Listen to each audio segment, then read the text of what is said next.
கோவை சரவணம்பட்டி சாலையில் சக வாகன ஓட்டிகளை அச்சுறுத்தும் வகையில் இருசக்கர வாகனங்களில் வலம் வந்த 4 இளைஞர்களுக்கு போலீசார் 19,500 ரூபாய் அபராதம் விதித்துள்ளனர்.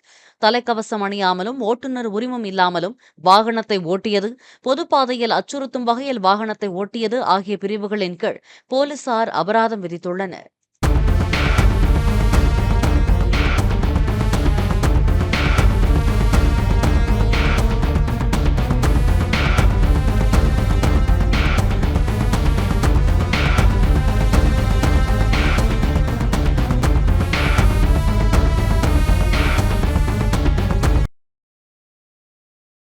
பிளே ஸ்டோர் மற்றும் ஆப் ஸ்டோரில் இருந்து பாலிமர் செயலியை QR கோடு மூலம் பதிவிறக்கம் செய்யுங்கள். செய்திகளை உடனுக்குடன் பெறுங்கள்.